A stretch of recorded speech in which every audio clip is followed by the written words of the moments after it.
Is that right? Okay. So, so in verse 5, it goes along with that idea. Whatever you do is, if as long as you submit it to God, you're doing what God wants you to do. Okay, and God doesn't even allow the disbelievers to do things that He doesn't will. He's in control of the actions of the disbelievers too.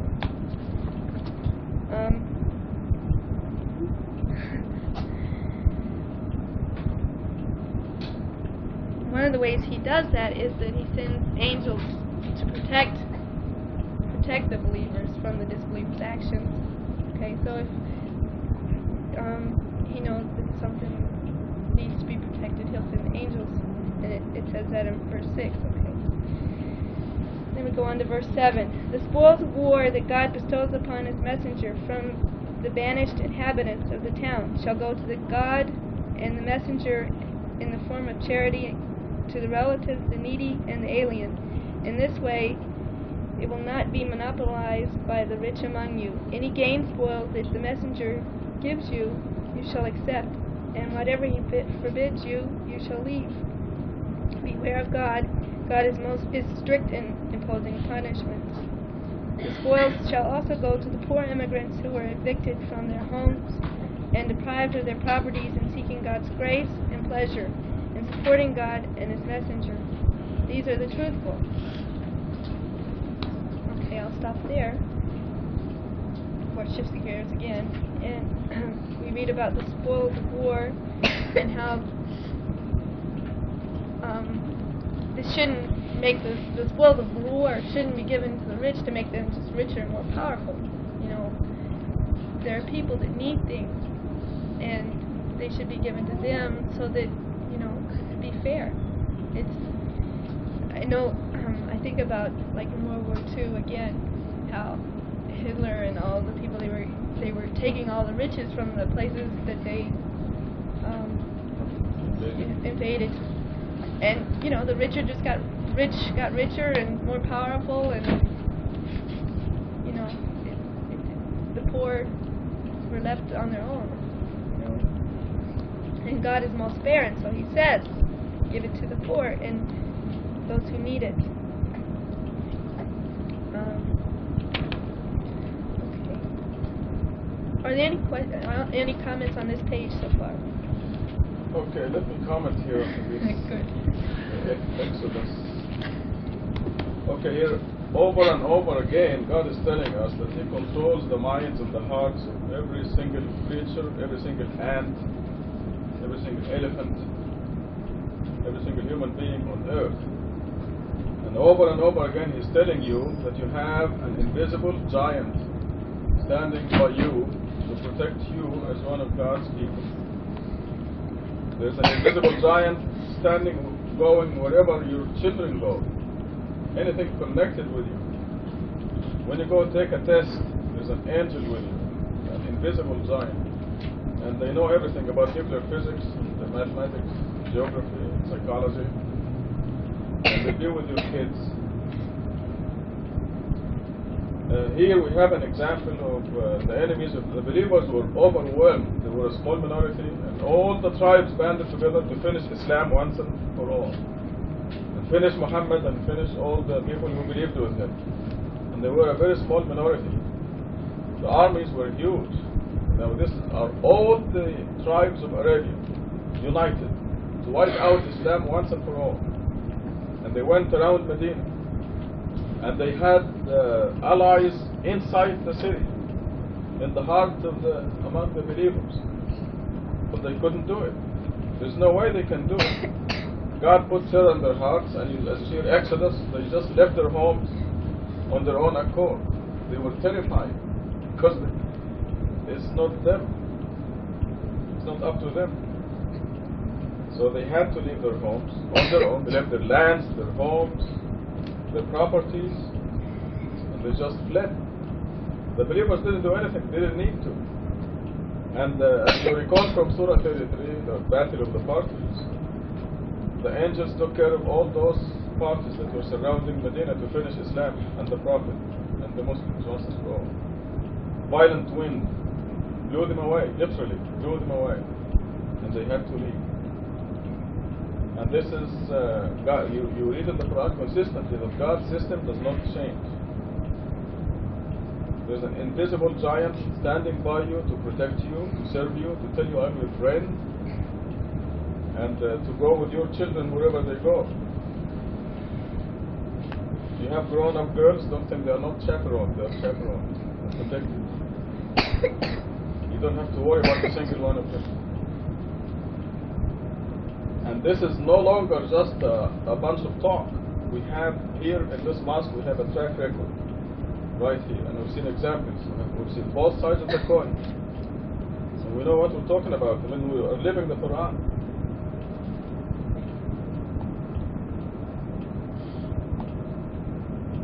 Even if God did not decree Exodus for them, He would have punished them in this life anyway. Because those who side against God, they just have no chance. The Quran repeatedly says, do not be impressed by their apparent successes, their apparent temporary successes. Their very success becomes the source of their misery in this world. They are not happy. Do not be impressed by their apparent successes if they are successful. So I hope I'm impressing on you enough that you will have confidence in God that He is sending His forces with you. The Quran consistently talks about invisible soldiers. These invisible soldiers, they are with the believers. But the problem with those people out there in the street, they don't believe in the invisible, they don't believe in the visible. And our visible range is very limited, by the way. And in fact, this life, the visible range, the only 7 colors, like 7 colors in the visible range. And it's a very narrow range. Beyond that, we don't see. And there are things that we know exist. The X-rays exist. The ultraviolet exists. Ultra is on one end and the X-rays on the other end. No, they're both on the same end, but X-rays are shorter than UV. Infrared is on the other side. You do not see the infrared.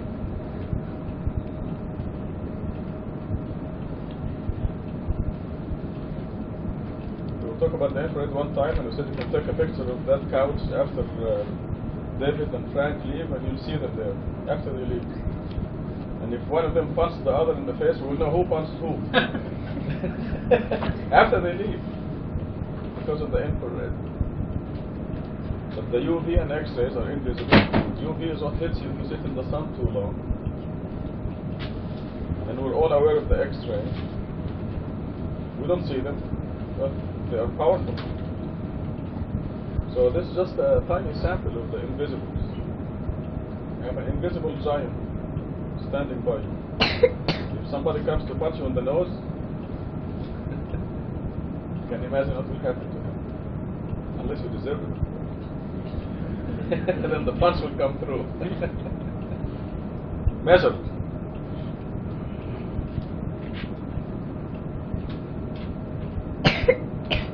The spoils of war. Of course, only the strong, young, powerful, able will go to war, and they will get spoils of war. So God is saying, to be fair and distribute them, at least 1/5 of them must go out. In the Shia sect, they take advantage of this 1/5 business. And it is common in a Shia village that a man with a black turban will go to the house and say, give me 1/5 of everything you own. I'm a descendant of the Prophet. And they will give 1/5 of they own. This true? That's what some people told me. But al-khums, 1/5. So it is a misinterpretation of this law, or abuse. One of the most abused verses in the Quran is verse 7, where it says, whatever the messenger gives you, you shall take, and whatever he forbids you, do not take.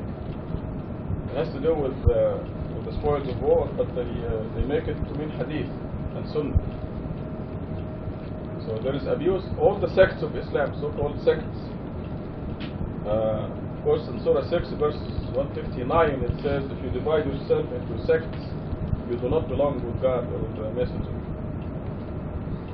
So both sects, the Sunnis and the Shi'is, are not Muslims. By their own admission, you ask, what are you? I'm a Sunni. Who's going to say that in the Day of Judgment? What are you? I'm a Sunni. What are you? I'm a Shi'i. You don't say Muslim. So both of them abuse these verses in this particular surah. And you know something? I do go along with them. I say, okay, what the Messenger gives you, take, and what he forbids you, don't take. He gave you the Quran. He uttered only the Quran.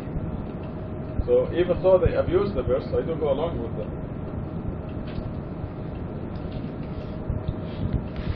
Are there any questions on this? You're going to forget that you have an invisible giant behind you, and with your kids, with your affairs. Don't forget that.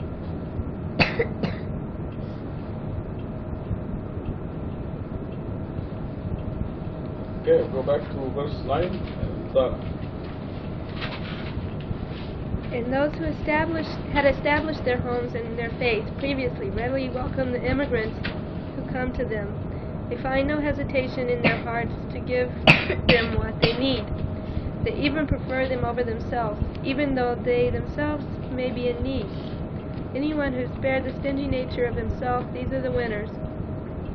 As for the immigrants who came later to Islam, they say, Our Lord, forgive us and forgive those who preceded us to Islam. Remove from our hearts any hatred towards the believers. Our Lord, you are the compassionate, most merciful. Okay, these are fairly straightforward. You know, people that when a person comes to you and they're in need, a Muslim is going to help out. You know, when you see that there's a real need. You know, and they even go out of their way to help a needy person, as long as it doesn't interrupt their worshiping God alone. Okay, that always comes first.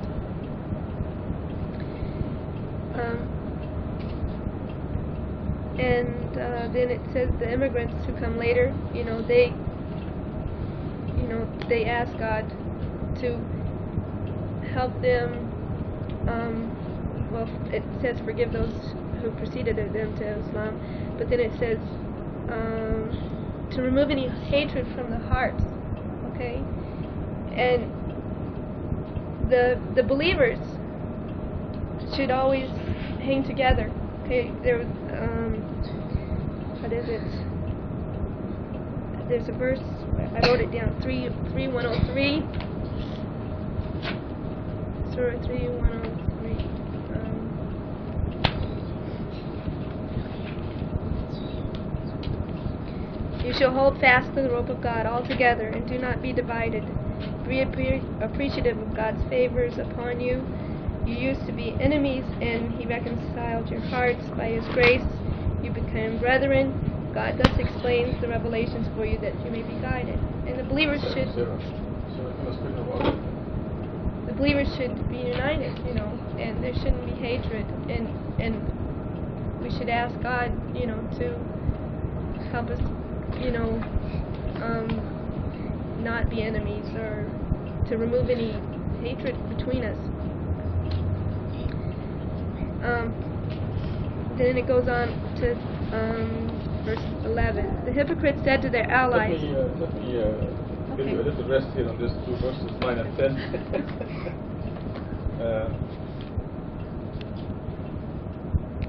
Yeah, I want to...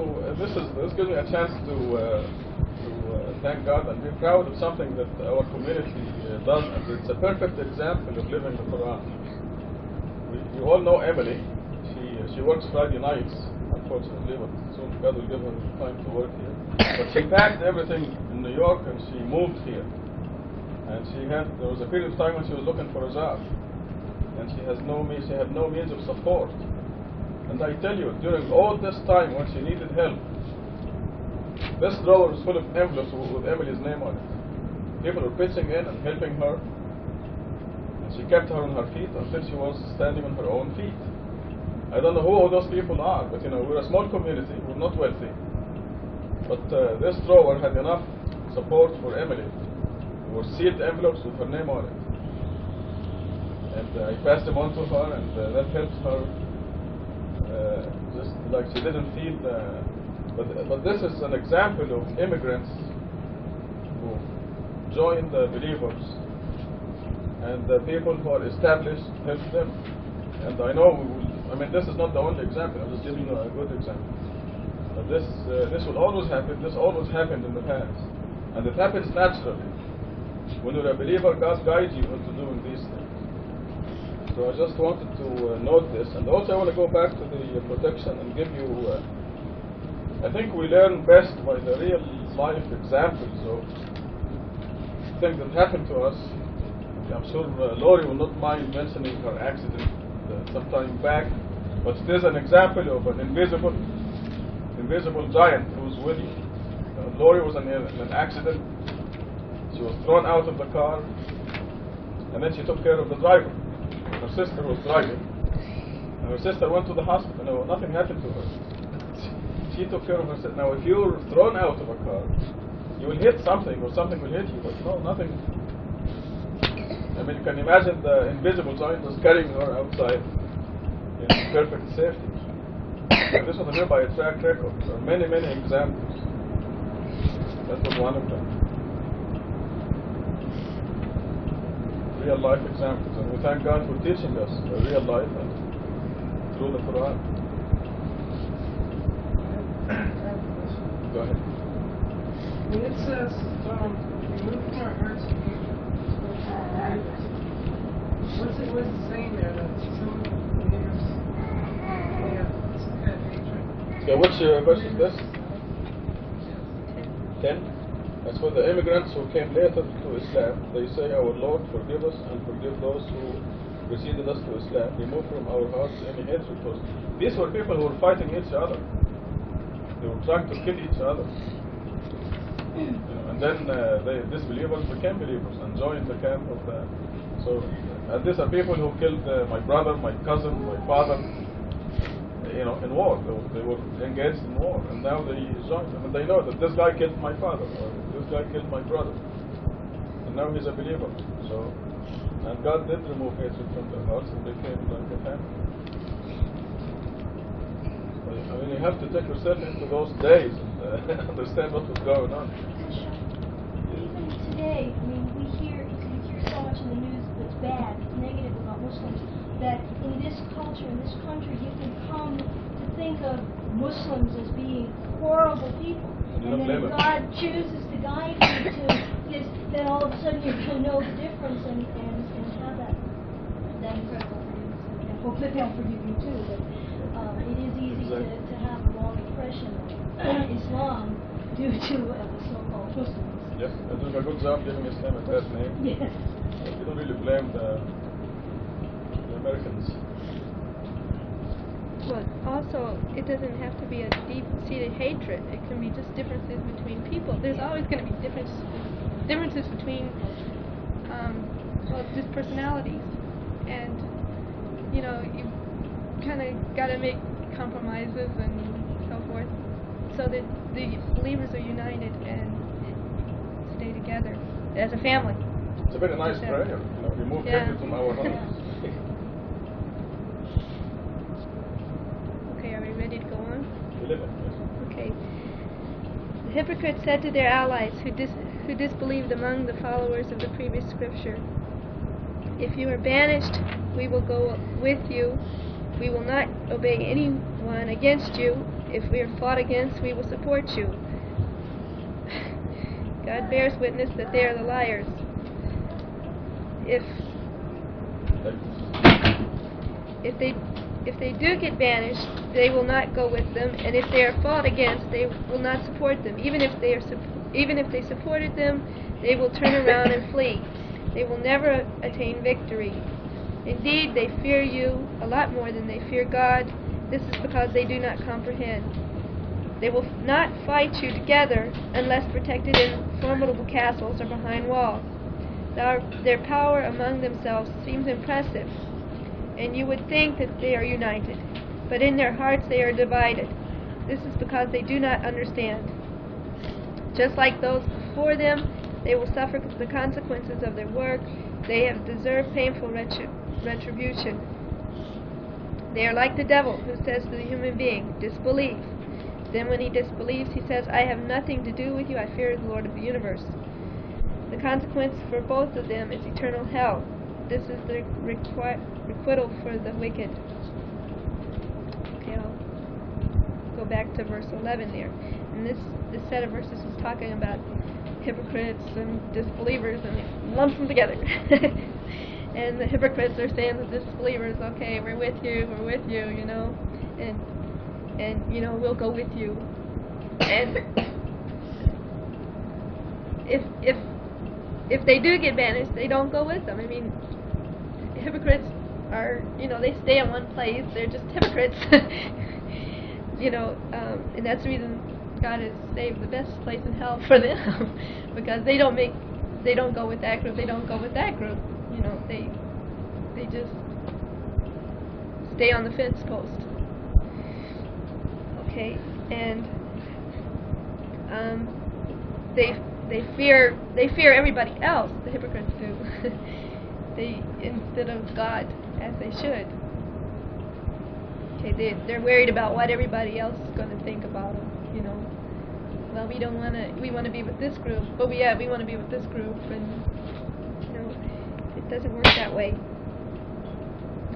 Okay, and they won't fight. It says in verse 14, they won't fight unless they're behind some big wall, thinking that that's going to protect them. You know, and you already found out over here in the first set of verses that, you know, it doesn't protect you from God. You know, if God's will is for them to be destroyed, then nothing will protect them.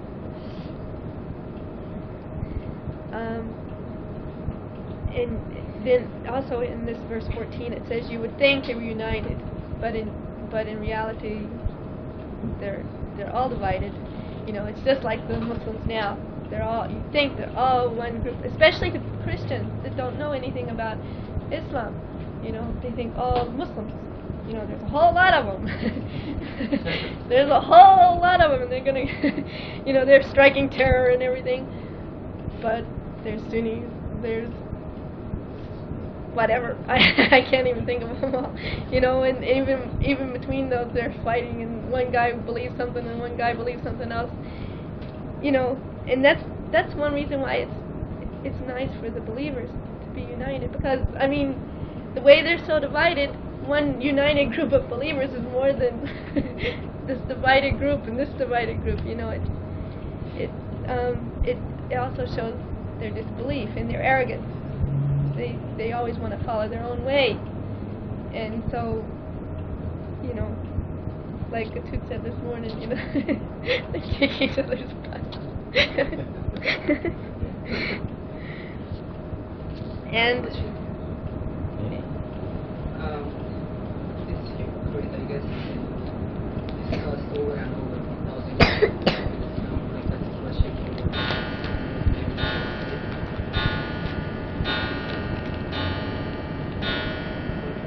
what are the causes for a human being to be a hypocrite? The causes? Is that the choice given by himself or given to him or by God? Why a person chooses to be a hypocrite is not something to give for explanation here, because it's very important answer. Well, hypocrisy is lack of belief. Okay, so the belief is not there, and what they're doing is go along with whatever group they're with. So they're really worshiping their own ego. Or is that the choice that they're making themselves? Yes, of course. Yeah. It's a choice that they're making. If so, why some are making, some are not? Is that in God or genetically or naturally they're that way? Is there any second power behind it? It's a conclusion that they reach on their own. You know, this is a decision they make. We study our surroundings and we look at universe around us, then we decide to believe in God, or disbelieve in God, or go along with the crowd wherever we are. So these are the three kinds of people: the believers, disbelievers, and hypocrites. It is romantic because, as you know, that there's person who already know God, which didn't know Fabina. This is basically being definition of one, right? Yeah, they called mujahideen khalq. Yeah, Well, most that's of the people, they're confused who is mujahid when a person was defined God and who is not, which is hypocrite. This is why I ask you if you can please refer that to the time of Muhammad and continue to reach a conclusion basically. What are the definition of a person who is actually Okay, the definition of a hypocrite is one who says that he's a believer when in his or her heart are not believers. They say they are believers, and usually they don't know that they are not believers. So God gives us criteria in the Quran. For example, I know now for a fact that they are forbidden by God from saying La ilaha illallah without saying Muhammad Rasulullah. I mean, I did my own experiments. I used my education to run some experiments. I find it true. I mean, there is the last time I challenged the person, I told him, you are forbidden by God from saying La ilaha illallah. And he could not say La ilaha illallah without saying Muhammad Rasulullah. He was unable to say it. So here is a person who claims to be a believer, but he's not. So God gives us the criteria. One of them is when God alone is mentioned, they don't like it. When Muhammad is mentioned with him, or somebody else is mentioned with God, then they like it. This is in Surah 39, verse 45. So there are criteria in the Quran that will tell the person whether he or she is a believer or not. So the definition, now a disbeliever is one who says he doesn't believe. That's a disbeliever. And the Quran writes about them 2 verses. But a hypocrite is one who says that he or she is a believer when they are not believers. And this is why the Quran writes 13 verses about them. Because they are more damaging than the disbelievers. The disbeliever, you know the position. But the hypocrite is a person who claims to be a believer. What can you do? The practice basically the hypocrite, I think that tell us they were sometimes have arrangements. They used to pray, fast, and all Yes. and still they were called They didn't call themselves munafiqun. They never called themselves munafiqun. yeah, that's right. Yes. There's nobody on earth who thinks that he or she is going to hell. So, but we know from the Quran that the majority of people are going to hell.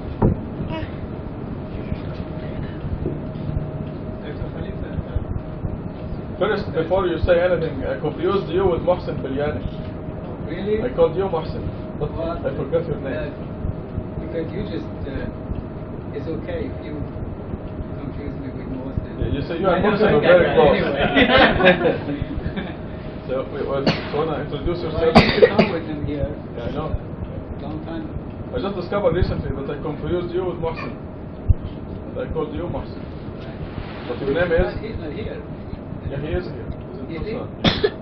Is his son? Yeah. I just saw him the other day. This one I said, hey, wait a minute, this is Mohsen. Doctor, I'm not losing my hair. The guy doesn't have any. But that's beside the fact. Give me your name first, and that's the question. I'm Hamid. Hamid, okay. Now what? Go ahead. Going back to our discussion, does Quran categorizes hypocrites worse than non-believers? Yes. Is that the reason that there are more verses about them? Yes. Yeah, there's a statement in Surah 4 that says the hypocrites are in the lowest pit of hell. Right. And also, Now, a good example of the hypocrites, if I may say so, is Khomeini, for example. Right. He's a person who thinks he's the leader of the Islamic revolution. He's the biggest hypocrite of all. Exactly. Right. But he believes, he sincerely believes that he is a believer. But he doesn't act according to We the know Quran. what Huh? Go ahead. Basically, my brother was mentioning about what was going on in Iran.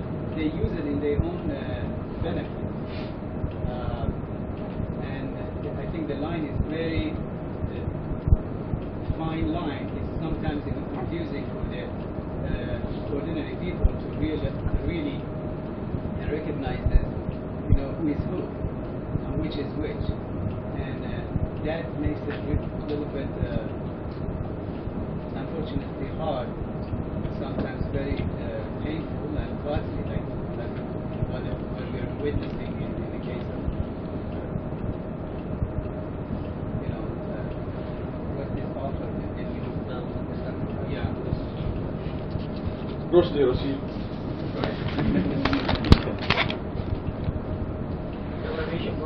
You mentioned that Quran says that Prophet was non-believers, but if you go to the Khomeini, the Quran has changed the verses from Quran. If you go to recently, make a trip to Iran these days, you see that slogan saying all over Iran, hypocrites are worse than non-believers, but they say No, the Quran definitely says that the hypocrites are worse in the lowest pit of hell. Because before the whole world looks at them as Muslims. They're acting in the name of Islam. Now, in the last 4 weeks, they executed 400 people in Iran because of drugs, supposedly. Yesterday, according to BBC, 85 people yesterday alone was executed. Right. This makes them 400 in 4 weeks. Now, the trial takes 1 week. And they don't. Maybe some of these people are insane. Maybe they have pain and they need to take drugs. Maybe they don't even take drugs. No, but So this is the name of Islam. no, I had a letter from my mom, and she said that was the worst. And the drug dealer, they were anywhere. They saw them in any street anywhere, and they were so scared because they had young kids, and they were so scared because of this. And they don't like somebody was killed because of that. But I had another letter. They said, yeah, when they killed some of these, that was, and at least they can't see it anywhere. These drug dealers, and that's because we are here. We don't know. That's what my mom doesn't. She's not in this any politics or anything of this. Right. That was the letter I have from her, and we are here. We don't know what's going over there. If they kill. The drug is over there because of this situation, because the young people, they don't have anything over there. And the drug is all over there in the country. Yes. And this is easy. When you want to buy a drug, it's cheaper than you buy a cigarette, a pack of cigarettes. So you talk about hashish and No, the heroin. heroin. Yeah, that's the worst thing. When you can buy it cheaper than that, It's all over the place. yeah, it's all over the place. Yeah, And but who that's- said that drug addicts or drug dealers should be killed? That's from the Islam. They do it because they want to save. I don't know. I am not talking They're going about to save the country. to save the country. The country needs to be saved from them. I don't know because I don't know. This is not something. When you are living over there, you have kids. Yes. You want to protect them. From heroin? Yeah, this is one of the worst things I think. Well, ironically, it was written, I'm sorry, I just don't want to interrupt it. No, go ahead. This is actually maybe the waste of time for some other but the situation is really worsening every day, and we hear here also. We know Iran is going through its darkest period right at this time, and hopefully we'll come out of it, inshallah.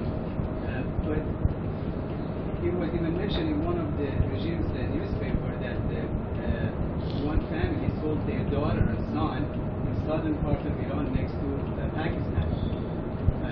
He sold because he was addicted to heroin.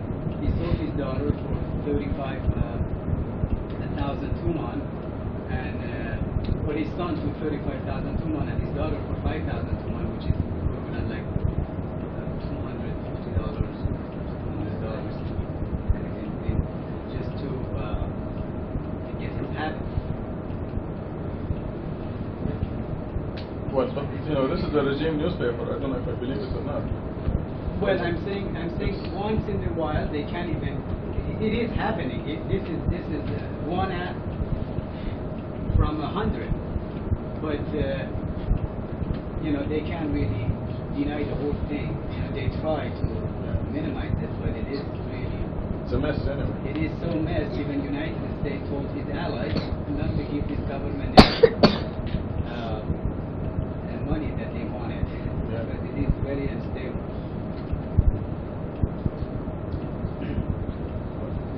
Maybe this precedes the true Islam. True Islam will come to Iran, inshallah. And one more religious thing was 10% of the population of the world are addicted to drugs. So 5 million, according to the newspaper. They're addicted to drugs. 10% of the whole population. One country is drug addiction. Well, I don't know. The young people, not the old people. This is the worst thing. Well, 10 or 15% of the Egyptians have been smoking hashish for 100 years. And nothing has happened to them. This is their problem. Nothing is happening. Right. Okay, back to Dana and verse 1. 18. Well, I'd like to point out that we refer to verse 16 where it says that Satan says disbelieve, and then he says, then when the person disbelieves, he says, okay, I fear God myself, I don't want to have anything to do with you, Bye. And it's a very strong verse. I would like to point that out. We refer to it quite often. Satan himself knows who really controls things, and he fears himself. Okay. Then on to verse 18. O you who believe, beware of God, and let each of you examine what he or she has advanced for the coming day.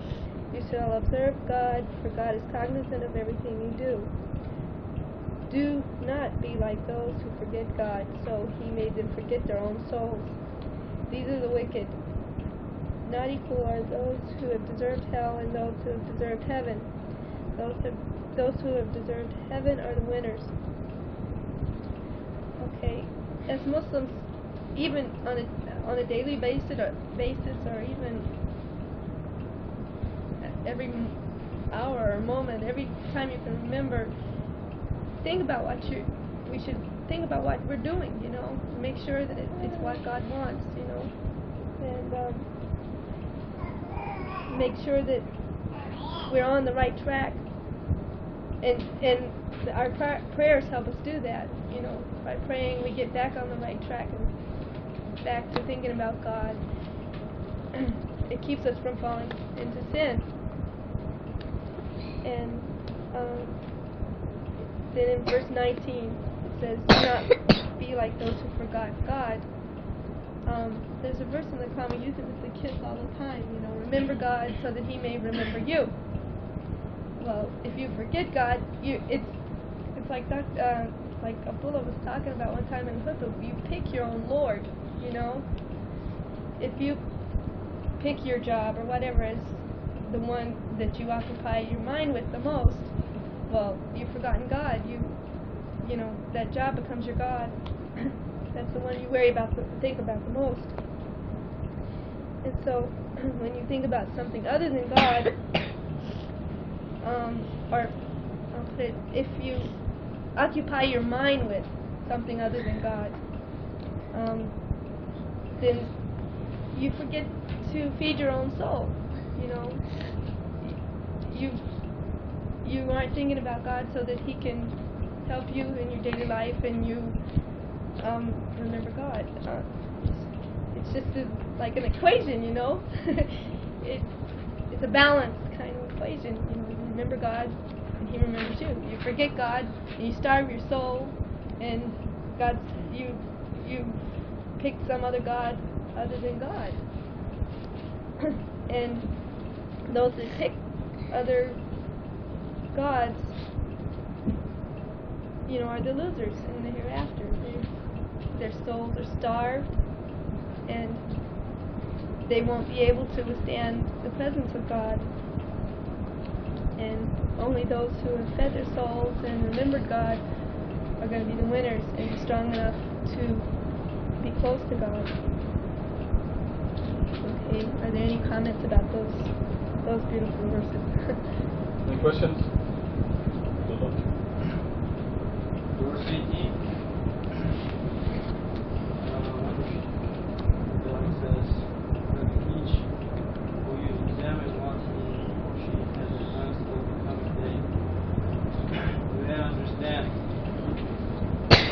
We have to frequently examine where we stand. And hopefully each day, at the end of each day, look at what we have done, whether it was in accordance with what God commanded us to do, or did we break any laws, so that we don't get into the wishful thinking that we believe and we'll make it. We have to examine our actions frequently and see if we're in the right path, because it's very easy to deviate from the right path and still think that we're being guided, but we may not be. So, and God gives us how we do that, like where what we are doing is in accordance with the Quran, and this is our guidance. And if we examine neutral, what do you call it? Just look at what you've done every day or every week, then you can see whether you're in the right path. But a lot of people they say they believe and they never think what they are doing. And that's what God is saying. Each of you examine what she or he advanced for the coming day, because whatever we are doing is for the hereafter. And this world is temporary, and we are working for the hereafter, and we have to examine what we are doing for the hereafter.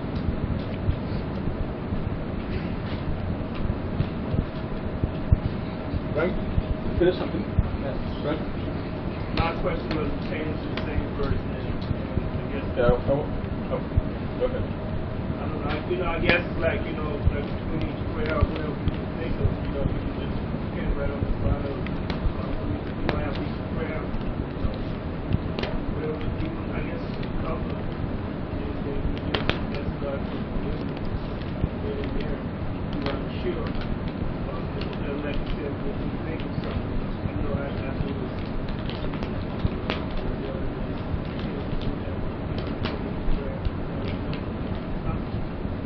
That asking God for forgiveness in itself is an act of remembering God. I want to give you an analogy from this life, okay? Just think what David Dixon is doing to guarantee a good life between the age of, say, 30 and 65, 35 years.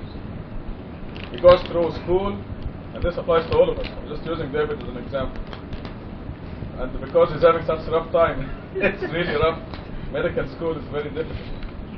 So you go to school, grade school, junior high, high school, college, examinations, tests, staying up all night, homework.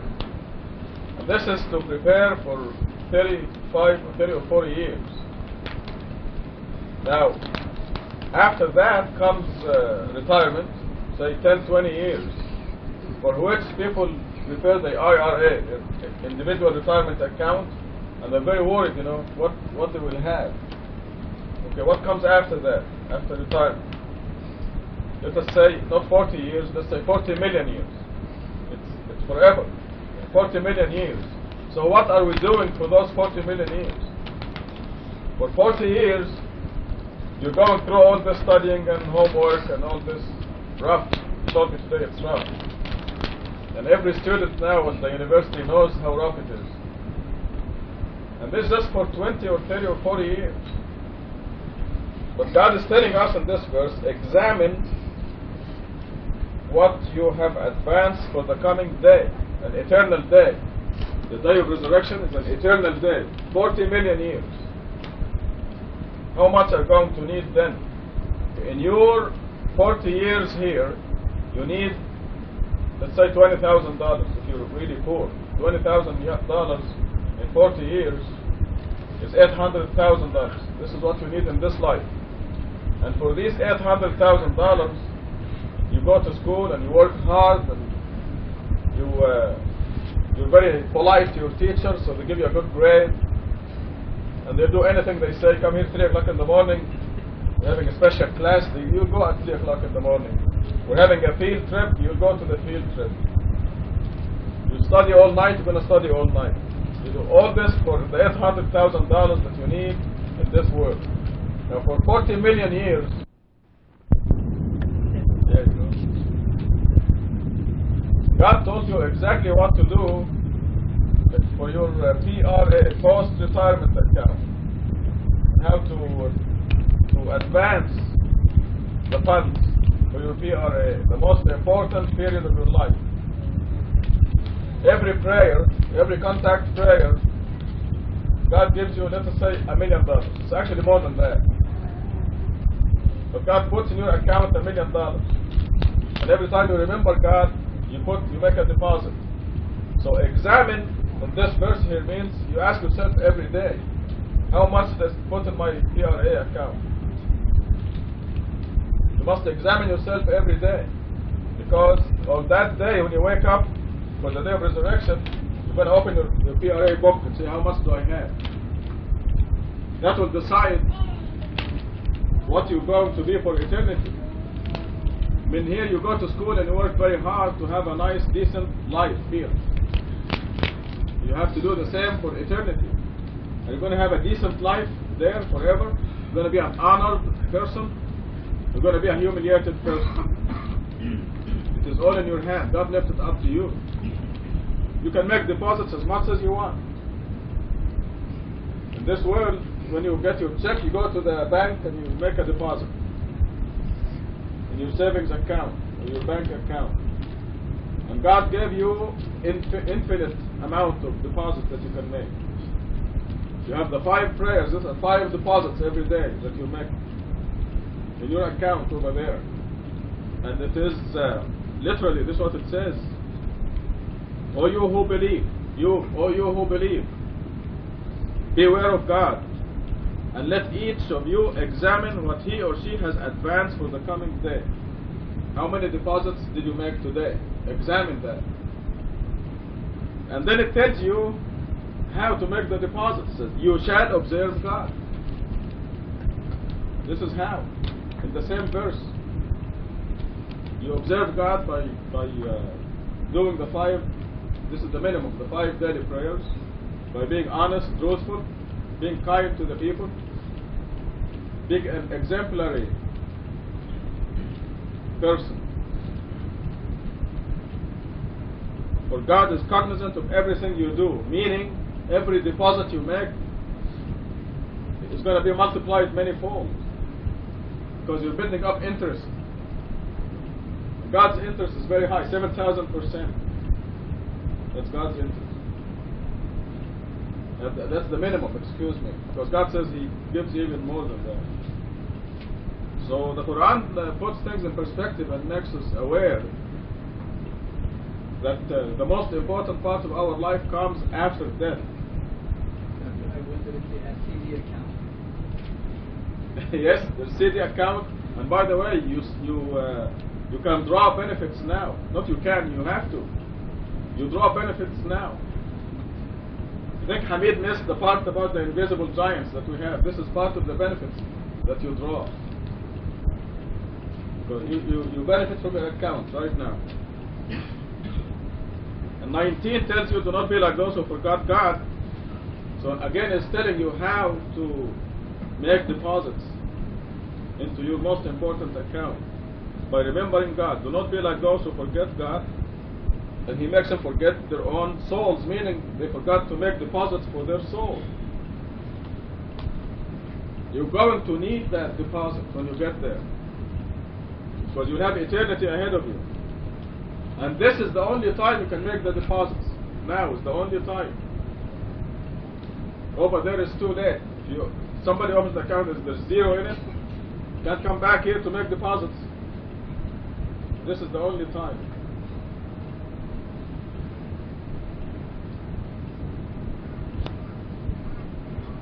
Are there any questions? We'll go back to Dana and 21 or 20. 21. 21.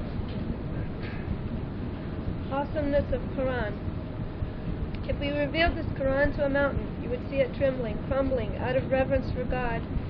We cite these examples for the people that they may reflect. He is the one God. There is no God except He, the knower of secrets and declarations. He is the most gracious, most merciful. He is the one God. There is no God except He, the King, the sacred, the peaceful, the faithful, the supreme, the almighty, the powerful, the dignified. Lord, God be glorified over and above anything they idolize. He is the one God, the creator, the initiator, the designer. To Him belong the most beautiful names. Glorifying Him is everything in the heavens and the earth. He is the almighty, the wise. Okay. These verses are very strong verses, and they're my favorite verses in the Quran. Me and Abdullah, we used to listen to these we had a tape of them, we would listen to it every Ramadan. These verses always remind me of Ramadan. When we were younger and could stay up more at night, we would listen to these. We would listen to these in the Arabic. And, this Quran is, it's the Word of God, and nothing can match it. And the mountain, it does what God wants it to do, and it knows it knows who God is. It knows the power of God, and it sounds kind of silly, but we should strive to be like the mountain. Yep. I think about how the angels, it may sound a little bit funny, but you should try to be an angel. I mean, they do what God wants them to do. They're the ones that made the right decision in the first place. And they submit to God and do what God wants them to do. And, the mountain knows that, and the angels know that. And God's trying to tell us here what to do, what He wants us to do. He spelled it out for us through what it calls here examples for people that they may reflect. This book is a no-nonsense history. It's full of examples that we should learn from. History is useless unless you learn from it. And God's given us a concise but exact history here, and we should learn from it. Learn to be like the mountain and the angels. And it says clearly here, La ilaha illallah, and there's nothing after it except God's names here. And He knows all our intentions, all our secrets, He's all-knowing by definition. I know it. And when I was going to the U, in our philosophy class, we learned that God by definition is all-knowing and all-powerful. But people don't stop to think about that. They don't even stop to think what God means. And so then they get these things, well, we got to help God, and we got to do this for God, God can't do it Himself, But God by definition is all-knowing and almighty and all-powerful by definition alone. And then it goes on to say He's most gracious, most merciful, He's given us a chance here on earth to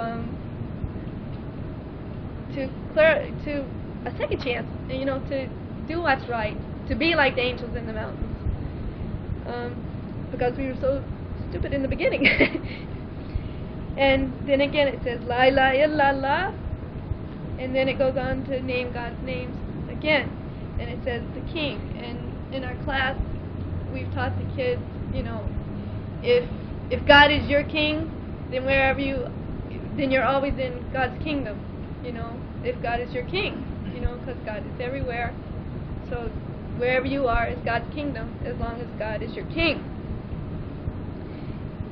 The sacred, the peace, there's no peace without God. Happiness can only be achieved through God, and happiness is true peace inside. I skipped over the sacred. He's the highest, the most holy. And then it says he's the faithful. And if you turn to Surah 2, verse 186, it's a section on Ramadan again. It says, "And when my servants ask you about me, I am always near. I respond to the call of any caller who calls on me. Therefore I shall respond to therefore they shall respond to me and believe in me, that they may attain guidance." God's always there when we need him, and he's just there to help us all the time. He's the supreme, he's the best, the almighty, the powerful by definition, and the dignified. We're told in the Quran that in the hereafter we'll be humbled because we're nothing compared to God. All dignity belongs to God, and we're nothing. We're dust particles and less than dust particles in comparison to God. God be glorified over and above anything they idolize. And we went over these verses with the kids tonight, and we were talking about how there's whatever is good here on earth, whatever is, you might say something is terrific or the best or something. God is always better, God is always the greatest. He's always a step above anything here we have on earth. So anything that you idolize here on earth, God is always better than that, I mean, like I just said, we're all only dust particles, and everything here on earth is just nothing also. And so God has to be greater because he controls it all. He is the one God, the creator, the initiator, the designer. And it doesn't mince words here. It doesn't say that he was the constructor. The Quran is very precise here. All God had to say was be, and he initiated the creation, his design.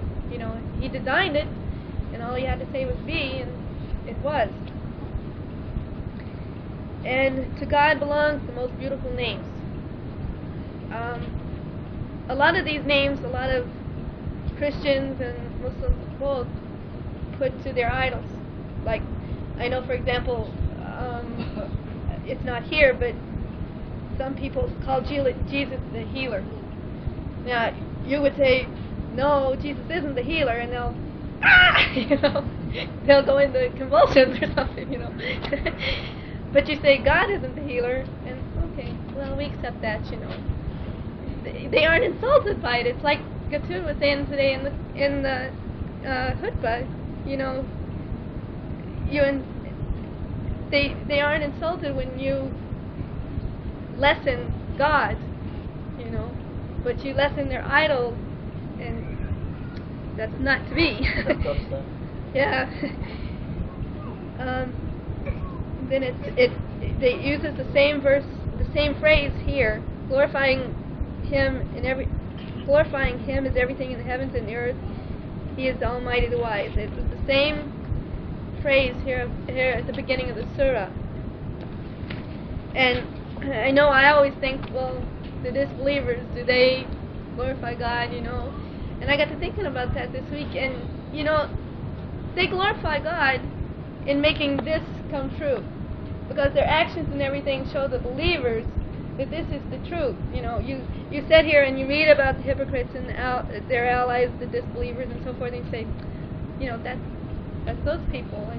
And so they show the glory of God by showing that his words are true here, in the Quran.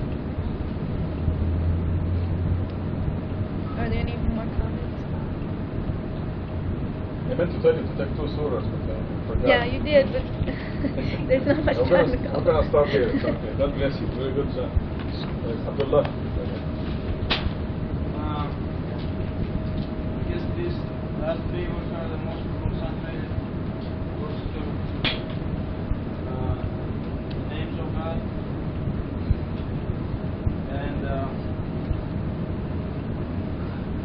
if you take all the surahs up to this point, and all the surahs, the rest of the Quran, you take this side to the left side, you add them all the verse numbers and chapter numbers, they are divisible, and if you take the rest of the Quran, you add the chapter numbers and verse numbers are divisible. It's even mathematically designed.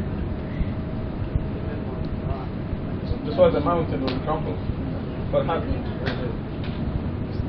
If you take all the verse numbers with the chapter numbers, you add them up. I can't remember the numbers now, I just remember it's divisible up, if you come to all the way from the beginning of the Quran to the verse 21. Then if you take the next following 61 and all the rest of the Quran, you do the same thing, it's divisible. Add them all. Add them all with the chapter numbers. I just want you to reflect with me on the designer, something we take for granted. See, Nagma is scratching her ear. And when she did this, in the process, you just look at the design of the arm. You can take your arm like this to your ear, and then you go like this. And how did God design this? It's a very important thing. She did this without even thinking. Right? But it's quite a design. Now, more complicated are your teeth. How are your teeth fitting together? The upper and the lower, how they're fitting together perfectly? First, you did something wrong, Hamid. There are cutters in the front.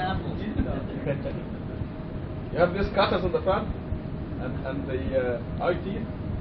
These are important also, so you can pull on the stick if it is tough. And then back there are the molars that grind. They're flat and they fit in each other perfectly. Every hole or cavity has something on the other side, unless you eat too much sugar. But the two jaws are fitting together perfectly, except Hamid. We take our fingers, we design the nails. What are these nails for? Very simple things. And they keep growing and they keep cutting them and they keep growing. God's design, the designer. Why 2 eyes, 2 kidneys, 1 mouth and 2 ears, which means shut up and listen. To me. God is teaching us to listen a lot, not to talk too much, because we get in trouble. 1 mouth and 2 ears, there's a message there. This is a design. Okay, well, we thank Dana for her good job. And next time will be 3 surahs.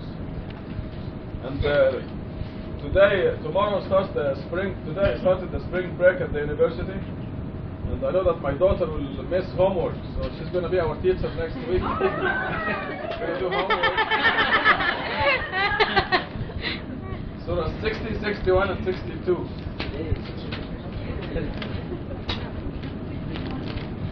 So she'll be our teacher next Friday. 3 surahs.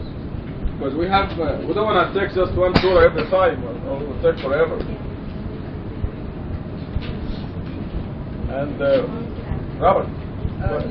This goes back to the verse on when we were talking about the hypocrites.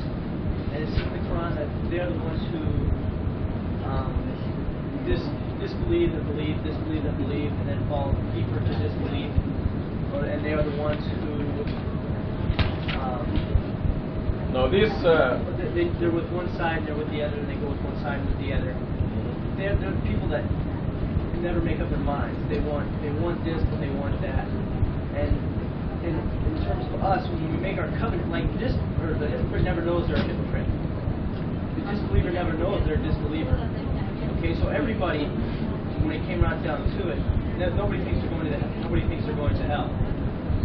So when you look at this, like you said, Ayatollah Khomeini is a hypocrite.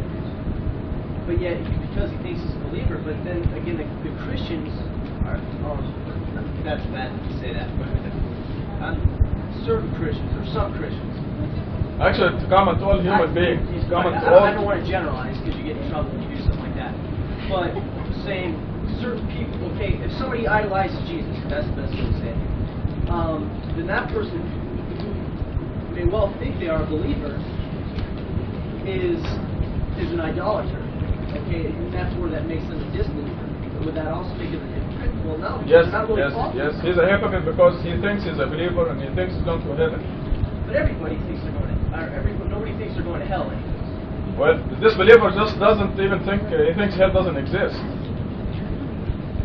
See, but the hypocrite says he believes in God and he knows there's heaven and there's hell and he knows he's going to heaven. Well, then in that case, the only people that would be disbelievers are essentially atheists. Yes, exactly. So then all people are hypocrites? Yes. The vast majority are, yes. That's why in Surah 12 God says most people, no matter what to do, will not believe. Okay, and then most of those who believe will fall in idol worship. So the vast majority are hypocrites. My question does not relate to that. It's okay. But it's fine. In Surah 53, on the footnote, the trust of belief of Muhammad, the Quran found in of Muhammad says, and it says that Muhammad actually was unconscious when he was telling the Quran. Yeah, no, that's wrong. This is what is written in the history books, but it is not true. I don't believe it. okay, then. So then there's some other place. Yeah, Muhammad was very much conscious and he wrote the Quran with his own hand. These are things that we didn't know at the time of printing this translation. Now then, later on I have read in one of the papers from the New Quran, those two verses that must be deleted. What was the reason for gathering ayahs and having every ayah to be verified? No, that didn't happen either. This is what they said. This is what they wrote in the books. According to them, they collected the Quran and they had every verse witnessed by at least 2 witnesses. Except the last 2 verses of Surah 9, they found them only with a late Muslim, Medinan Muslim, and then the hadith supported him by saying that his testimony equals 2. And this is all nonsense, of course, and this is the idea of putting that nonsense. But the Quran was written by the Prophet with his own hand, and the instructions were on the side as to where every piece goes. And the committee that was putting the Quran together during Uthman's time were using that. They didn't need any witnesses. But I'm narrating what they wrote in Bukhari and the Sunnah books and all that because it's a bunch of nonsense. Then was that being used as an evidence that the 2 verses were doubtful from? Right, because the thief feels something that exposes himself. Now, say that was nonsense, then how could that be used as an evidence? Because it indicates that they were suspicious of their own crime. They knew their crime. There is a famous story in the Middle East. I don't know if it is also known in Iran or not, but this king or something, one of his precious birds was stolen. So he got all his servants and they lined them up in a line, and he said, I want the person who stole my precious bird to come forward and confess, and I will forgive that person. I will forgive him. Nobody came forward, so he kept saying, I know who the person is, but if he comes forward, I will forgive him. I want him to confess on his own and bring my precious bird back. Nobody came forward. Then he said, you see, I know because that person has a feather on his head. So one of them went like this. So the guilty so the guilty person always exposes himself in this manner. And they made up these stories reflecting their suspicions of the two verses. So I reported them as it is written in Bukhari. Maybe I should point out that the fact is.